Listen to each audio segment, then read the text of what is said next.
we go. Next clip. All right, so first round of the draft, speaking about potential, had more viewers and most watched in the NBA Finals game last year. So about 205,000 fans attended the first night. All right, so tuning in, it had 13.6 million average viewers on the first round of the draft. And the NBA Finals peaked at 12.2 million in the 2024 NBA Finals.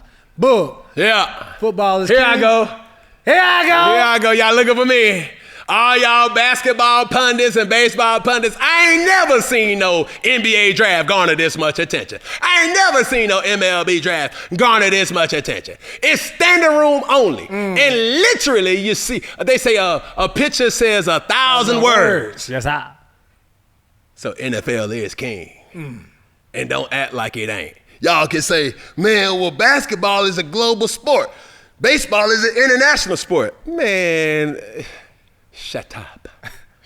Because when you start talking about them numbers, men lie, women also lie, but them numbers ain't gonna lie. No. See, we do big numbers over here at the NFL. And I'm sorry to be one of the people that just takes to choose a side, but I'm a former NFL player, so I must stand on business.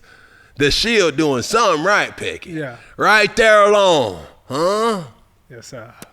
Take note, because at the end of the day gonna end with the NFL garner the most attention.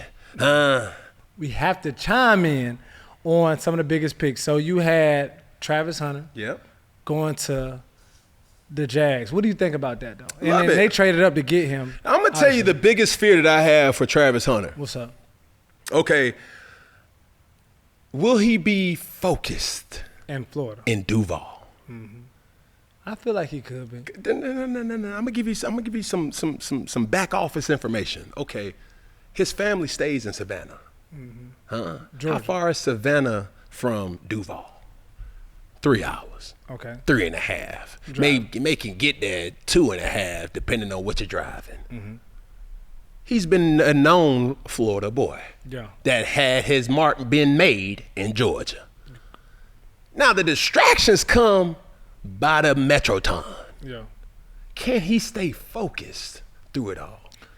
And he's been a guy who's did everything correct.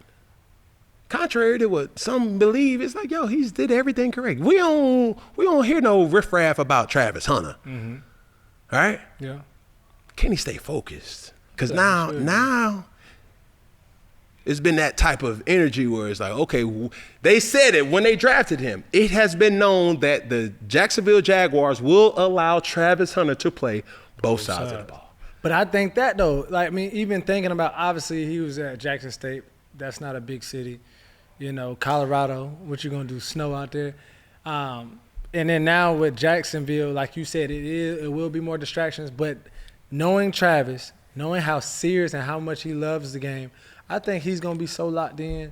And then what you saying, playing both sides? Yeah. When you really going to have time for anything else? So I do think he will stay focused and make a splash jumping in Jacksonville. But also you had your boy go number 1, Cam Ward, to the Titans. How do you feel like he'll develop in Tennessee with that franchise? There's been a lot of clips that's been resurfacing with it's the obvious. Shador and Cam Ward have the same quarterback coach. And, you know, some of those clips kind of came out in a way where Cam Ward's mental was at a state where it's like, yo, I'm extremely intentional of where I want to go.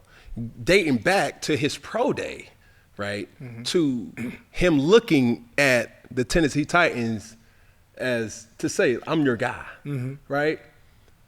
He's been a person that has gotten the graces of even Warren Moon to be able to wear the number 1. That's big. It's extremely big. You don't just give numbers up to randoms. Just randos. You don't just give numbers up to pedestrians.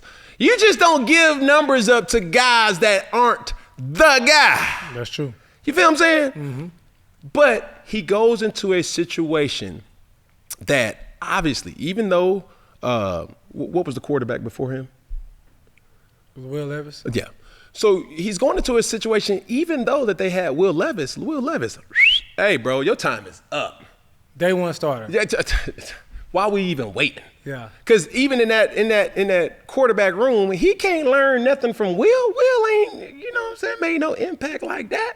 If anything, Will is disgruntled. Sorry, it's just the truth. So even though you got ushered in Will Levis and Malik Willis was shunned off, it's kind of like the same way you bought in is the same way you're going to be ushered out. How you get us, huh? Hello, get left. This is a business, Yeah. huh? But it ain't no reason for him not to step up to the opportunity and say, listen, I'm going to make the most of my opportunity. I'm a battle. You got to fight. Got to. You can't just throw in the white flag because this is my career we're talking about. Yeah, hello.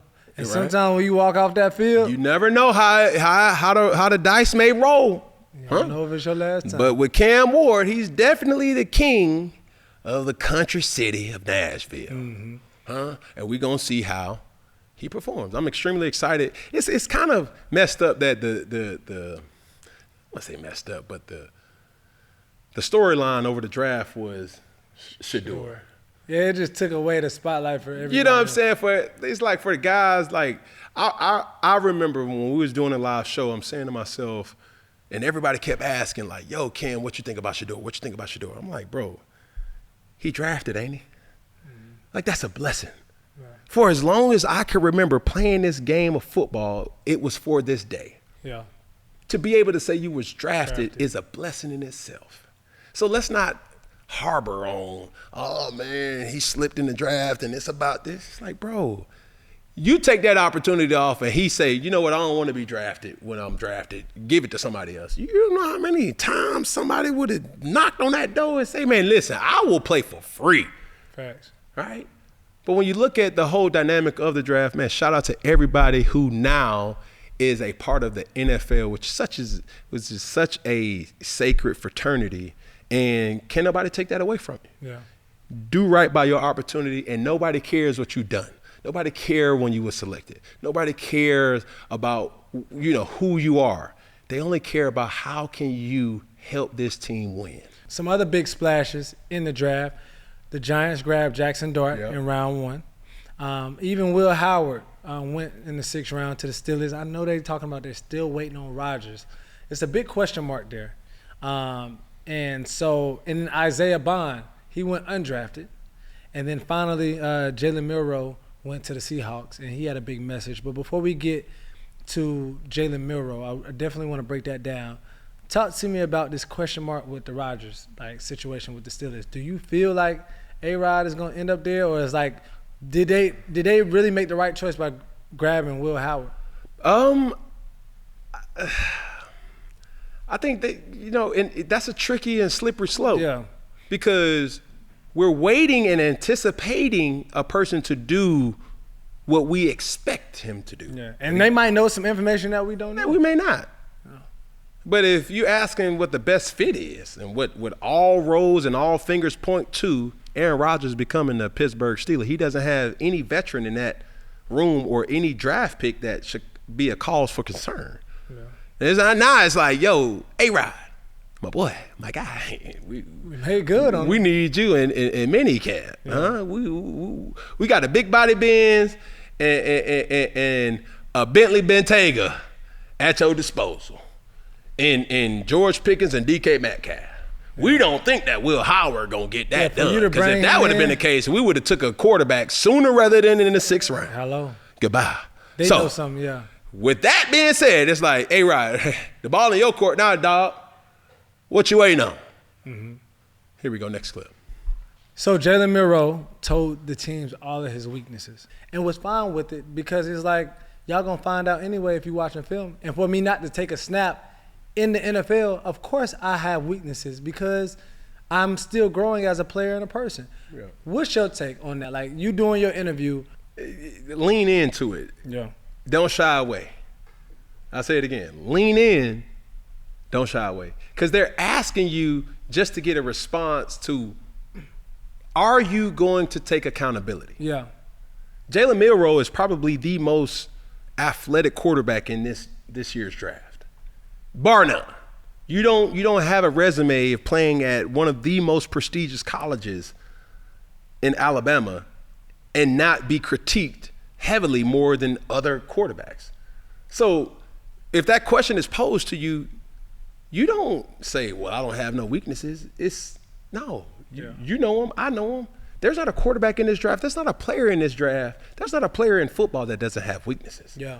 So it was very mature of him to just say, like, listen, dog, this is where I'm at with it.